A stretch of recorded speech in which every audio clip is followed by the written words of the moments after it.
Press the bell icon on the YouTube app and never miss another update.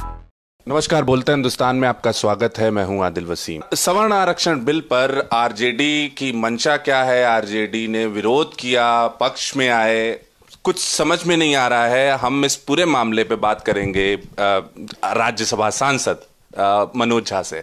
Sir, क्या मामला है? Quota bill को support कर रहे हैं, विरोध कर रहे हैं, उपाध्यक्ष जी कुछ और कह रहे हैं, आप कुछ और कह रहे हैं, पार्टी जो भी कह रहे, क्या मामला क्या है? क्यों इतनी कंफ्यूजन क्रिएट? देखिए, कोई कंफ्यूजन नहीं है।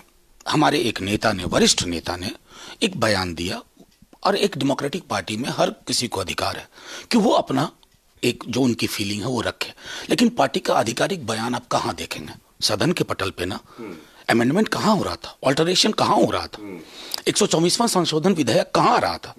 सदन में, लोकसभा में आप प्रोसीडिंग्स देख लीजिए, और राज्यसभा में शायद हम एकमात्र दल थे जिसने पुरजोर तरीके से कहा था कि ये सब मिडनाइट रॉबरी, ये मध्य रात्रि की डकैती है, क्योंकि बिना किसी दस्तावेज, बिना किसी साक्ष्य के पहली बार आप बेसिक स्ट्रक्चर के साथ छेड़छाड़ कर रहे हैं। और हमको इसमें कतई, क्योंकि हम कह रहे थे कि अगर आपने फिर भी तय कर लिया कि हम कर बैठेंगे, क्योंकि आपकी वो संघी सोच है, गोलवलकर जी निर्धारित कर रहे हैं, तो हम आपसे कह रहे हैं कि हम लड़ाई लड़ेंगे और आपको ईंट से ईंट बजा के रखेंगे कि आपको आबादी के हिसाब से आरक्षण तय करना होगा।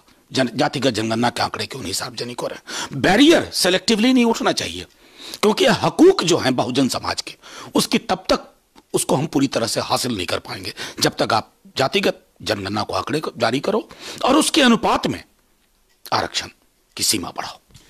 ये तो एक बात जो आप सरकार के सामने रख रहे हैं, करीब 5,000 करोड़ से ज्यादा का खर्च हुआ है जातिगत सर्वे करवाने में और जो भी चीजें, मगर ये जो पार्टी की तरफ से जो बयान आया है, उपाध्यक्ष जी ने जो कहा है, वो किसी मतलब वो नेता नहीं है, वो उपाध्यक्ष हैं, तो वो इस तरीके का जब बयान देते हैं तो क्या आरजेडी के बीच कम्युनिकेशन गैप है जो पूरा नहीं हो पाया? नहीं, इसको आप दूसरी तरह से देखिए। हमारे कम्युनिकेशन की एक्सटेंट देखिए कि पार्टी का एक पक्ष है सदन में जो कि अब ऐतिहासिक रूप से दर्ज है, साक्ष्य के रूप में है।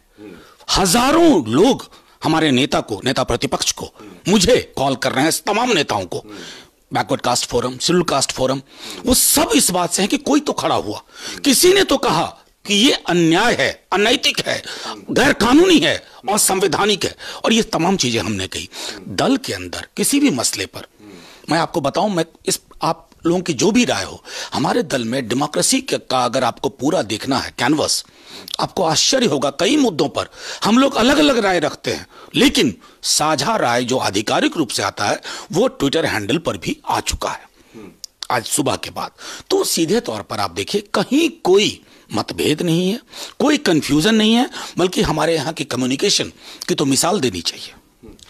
क्या ये मान लिया जाना चाहिए जो आरक्षण बिल ये लागू हुई और उसके बाद जो प्राइवेट सेक्टर में 10% देने की बात कही जा रही है, एससी एसटी और ओबीसीज का क्या होगा? अगर वो उनके लिए मांग रखेगी आरजेडी कि आप वहां पे नौकरियां देने का वो करें, ओबीसी को और एससी एसटी को भी 10 मतलब प्राइवेट सेक्टर में नौकरी मिले, क्योंकि प्राइवेट सेक्टर में मिल रही है, ओबीसी के लिए भी दरवाजा खुलना चाहिए, एससी एसटी के लिए भी खुलना चाहिए। देखिए, सीधे तौर पर हम कह रहे हैं कि सरकार को अपना नजरिया विशाल करना होगा। ये अभी भी, ये जो संघ की सोच थी ना कि 10% लोग 90% का भविष्य तय करें, ये उसी सोच से चल रहा है। ये बाबा साहब को माला जरूर पहनाते हैं, बाबा साहब इनको पचते नहीं है, बाबा साहब के विचार ये हैंडल नहीं कर सकते, क्योंकि मनसा वाचा कर्मणा ये वैसे लोग हैं जो आरक्षण को जातिगत आधार से खत्म करना चाहते हैं। निजी क्षेत्र की इसकी मांग सदन में भी हमने की। क्यों? क्योंकि गवर्नमेंट एम्प्लॉयमेंट अब है नहीं, लगभग 9 के बराबर है। बाजार को आप तमाम तरह की रियायतें देते हो, बाजार से ही पैदा होता है ना नीरव मोदी, विजय माल्या, मेहुल भाई, तो उस बाजार जिसको आप रियायतें दे रहे हो, क्या उस बाजार को हम अपने सामाजिक न्याय के पक्ष को लागू करने के लिए नहीं कह सकते? नंबर 1। नंबर 2, बहुत चीज सरकार कर रही है। ईडब्ल्यूएस, पहले तो सवर्ण शब्द नहीं है पूरे बिल में, it is economically weaker section. ये सवर्ण शब्द मिनिस्ट्री मीडिया के कुछ लोग और भाजपा के कुछ लोग चला रहे हैं। हाँ, खास करके भाजपा के लोग चला रहे हैं, और जो भी प्रगतिशील हैं वो समझ रहे हैं कि ये सचमुच झुनझुना है जो मैंने बताया था। मेरे सीधे कहना है कि अभी जो आप ईडब्ल्यूएस कोटा के तहत कह रहे हो कि इतना % एडमिशन होगा, इंफ्रास्ट्रक्चर दे रहे हैं आप। एक कमरे में स्कूल चल रहा है, 5-5 कक्षाएं चल रही हैं। आपका जीडीपी, कितना जीडीपी का हिस्सा आप एजुकेशन पे, किसको मूर्ख बना रहे हैं? आजादी के बाद ये पहली सरकार है जिसने मूर्खतापूर्ण निर्णय लिए हैं, बिना दस्तावेज के, बिना सोच के। इस सरकार के अंदर एक ही चीज मैं अच्छी मानता हूं, ये टेंट शामियाना की सरकार है। टेंट शामियाना लगाती है, इवेंट करती है, और हम 4 दिन उस इवेंट की चर्चा करते हैं, 5वें दिन पता चलता है कि उसमें कुछ था ही नहीं। ये इस सरकार की मैं उपलब्धि भी मानता हूं, और इस सरकार के बारे में ये मेरी टिप्पणी भी है। तो लोकसभा और राज्यसभा में आपके कहे मुताबिक आरजेडी ने विरोध किया इस कोटा बिल का, सवर्ण जो बिल कही जा रही है और जो फैलाया जा रहा है। एक और जो सवाल, आरजेडी की इतनी दिलचस्पी क्यों है एसपी बीएसपी के गठबंधन में? तेजस्वी यादव फौरन मिलने पहुंच जाते हैं, क्या मामला है? क्या ये मतलब जो कांग्रेस के साथ जुड़े हुए हैं उसी कांग्रेस के साथ वहां गठबंधन नहीं होता है यूपी में, मगर वो मायावती से और अखिलेश से मिलने पहुंच जाते हैं। आरजेडी का क्या दिलचस्पी है यूपी? देखिए, आरजेडी या की दिलचस्पी है तेजस्वी जी के वहां जाने को। थोड़ा आप लालू जी हमको ये भी बताइएगा, बात काटे, हमको ये भी बताइएगा कि किस तरीके का समीकरण बदलता हुआ देख रहे हैं, जिस तरीके से तेजस्वी यादव ने सीटें गिनाई कि अब बीजेपी का सफाया होना तय है, इस पे भी बताइए। देखिए, सीधी सी बात, मैं आप जिसको दिलचस्पी कह रहे हैं तेजस्वी जी की वहां जाना, थोड़ा लालू जी के साथ जो रिश्ता रहा है ना, मायावती जी का या मुलायम सिंह जी का या अखिलेश जी का भी, उन रिश्तों के ऐतिहासिकता की नजर से भी चीजें देखिए। हर कुछ हमें, तेजस्वी जी गए थे बहन जी के जन्मदिन से पूर्व, चूंकि जन्मदिन के दिन उनका कमिटमेंट था, उनसे आशीर्वाद लेने, उनको शुभकामनाएं देने। अखिलेश जी को मुबारकबाद देने गए थे गठबंधन के लिए। कांग्रेस वहां नहीं है, लेकिन सीधी सी बात है कि अभी हमारे सामने क्या है स्पष्ट, अवाम ने गठबंधन कर लिया। कहीं कांग्रेस बहुत प्रबल है, कहीं कांग्रेस उतनी प्रबल नहीं है। तो ये एक तेजस्वी जी की भी जो इच्छा है, जो हमारे, सबसे पहले तो आपको मानना होगा कि लालू जी जिस दिन गिनती हो रही थी वोटों की 14 में, वो पहले इंसान थे, मैं साथ में बैठा हुआ था। उन्होंने प्रेस कॉन्फ्रेंस की थी और अपील की थी तमाम दलों से, मतभेद दरकिनार करो, दक्षिण पंथी अधिनायकवाद के साए में जा रहे हो। उसका नतीजा है कि आज तमाम दल उस पर बात कर रहे हैं। जो आने वाला चुनाव है वो मैं आपको बता रहा हूं। उन्होंने, तेजस्वी जी ने बिहार झारखंड यूपी बताई, 134 सीट। मैं थोड़ा उसको एक्सटेंड करूं ना, ये कॉम्बिनेशन है pre poll, post poll and tactical understanding का पोल। ये 3 चीजें, तीनों चीजों को आप नजरअंदाज मत करिएगा। आने वाले नतीजे आपको बता देंगे कि भाजपा कहां खड़ी है। एक और जो कोटा बिल पे जो सवाल उठ रहे थे, कल हमने बात की उर्मिलेश, पत्रकार उर्मिलेश से, उनका कहना था कि ये कौन उठाएगा इस मुद्दे को कि ओबीसी और एससी एसटी के लिए ये सारी चीजें खुले, और कौन इसके लिए बात करेगा? कोई नहीं सामने नजर आ रहा है, और ओबीसी के लिए तो खास करके कोई भी नहीं है कि जो उनकी बातों को रख पाए। तो आखिरकार ये जो 10% प्राइवेट सेक्टरों में देने की जो नौकरियां, जो कहा जा रहा है कि नौकरियां ही नौकरियां, क्या कौन इस बात को रखेगा कि हाँ 10% ओबीसी या उन लोगों को भी जगह मिलनी चाहिए प्राइवेट सेक्टरों में, जो काफी लंबे समय से मंडल आयोग की जो भी। मैं सीधी तौर पे कहूं, उर्मिलेश जी को मायूस नहीं होना चाहिए।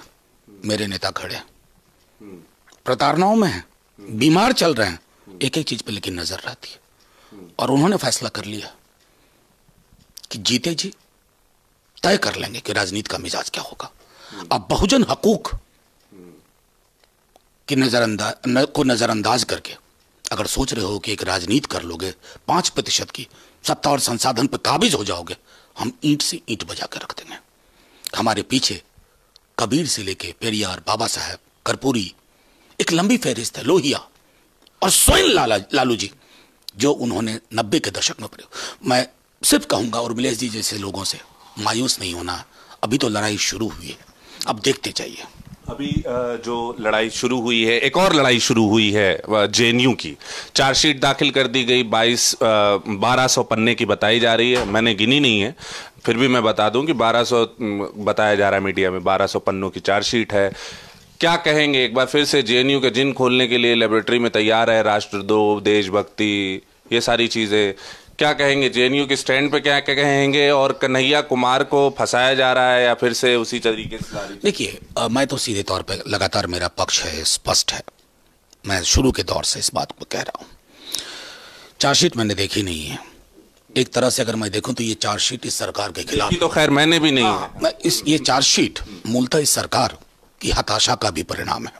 This is a chargesheet against this government. मैं क्यों कह रहा हूं, ये बीते 4.5 साल में पहली बार हुआ है कि राष्ट्र और मुल्क का प्रधानमंत्री एकाकार हो गया, पर्यायवाची हो गया। ऐसा नहीं होता है। अगर हम इस दौर में जी रहे होते ना जाने कितने मुकदमे झेल रहे होते। हमने ईंट से ईंट बजा के रख दी थी बीती कांग्रेस सरकारों के छात्र जीवन में। अब क्या बनाना चाहते हैं? मशीन ऑटोमेटेड वेजिटेबल तैयार कर रहे हैं विश्वविद्यालयों में। देशद्रोह और राजद्रोह में फर्क, दोनों के फर्क को समझ, लेकिन उसके लिए नजरिया चाहिए। इतना ही कहना चाहूंगा कि अब मामला न्यायालय में है, न्यायालय विचार करेगा। लेकिन जब कभी कि दुनिया के किसी हिस्से में किसी को यह मुगालता हो जाता है कि वो राष्ट्र का पर्याय है, तो राष्ट्र का भी नुकसान होता है, बहुत होता है। और एक आखिरी जो सवाल है वो बहुत ज़रूरी है, जो मैं समझता हूँ ज़रूरी हो भी होना चाहिए। जिस तरीके की मीडिया की भाषा है विपक्ष को लेकर, वो गठबंधन को ठगबंधन कहता है, फिर वो कहता है कि आए हैं यूपी बिहार लूटने, क्या कहेंगे? देखिए, भाषा तो ना सिर्फ मीडिया, नेताओं, जब मेरे मुल्क के प्रधानमंत्री जी शमशान कब्रिस्तान करने लगे किस विधवा, तो मीडिया को तो वहां से प्रेरणा मिलती है ना। मीडिया को लगता है कि मेरे मुल्क का प्रधानमंत्री ऐसा बोल रहा है और तालियां बज रही हैं। तो जब उस तरह की तालियां, जिसको आपकी जुबान में टीआरपी कहते हैं, लाइक्स कहते हैं, अंगूठा उठा करके, जब इस तरह की चीजों के लिए लाइक्स मिलने लगते हैं और लोग उस अफीम में चले आते हैं, नशे में, तो लहूलुहान क्या होता है ना, स्वस्थ संवाद। हमने बहुत 5 साल में नुकसान किया है। इसको हील करने में, ठीक करने, सही तौर पे हम गिरे हैं बहुत बुरी तरह। युद्ध की जुबान से हम एक दूसरे के लिए बात करते हैं। अपोजिशन को हर मामले में डिनाइग्रेट करना है। राहुल मंदिर चले जाए तो सबकी जान सांसत में आ जाती है, मंदिर क्यों गया। तेजस्वी अगर कुछ कहना तो पीछे पड़ जाएंगे लोग। ऐसा नहीं होता है मीडिया। हम तो सोचते थे कि गणेश शंकर विद्यार्थी की परंपरा में कोई बात होगी। अब तो गणेश शंकर विद्यार्थी वाली परंपरा म्यूजियम में ही मिलेगी, संग्रहालयों में। लेकिन ये दौर बदलेगा, लोगों को एहसास होगा। एक फिल्म थी द पोस्ट, मैं चाहूंगा कि जो लोग भी आज सत्ता की जुबान बोल रहे हैं ना, एक बार वो फिल्म देखें। एक बार उस फिल्म को देखने के लिए बता रहे हैं कि मीडिया के लोगों को देखना चाहिए। ये आरजेडी के स्टैंड रख रहे थे मनोज झा, जो हमसे तमाम मामलों में बात कर रहे थे, तो वो ये बोल रहे थे कि हम इसके लिए लड़ेंगे और आखिरी दम तक लड़ेंगे, चाहे जो भी हो जाए। मनोज झा से बात कर रहे थे हम। धन्यवाद सर हमसे बात करने के लिए। मैं हूं आदिल वसीम।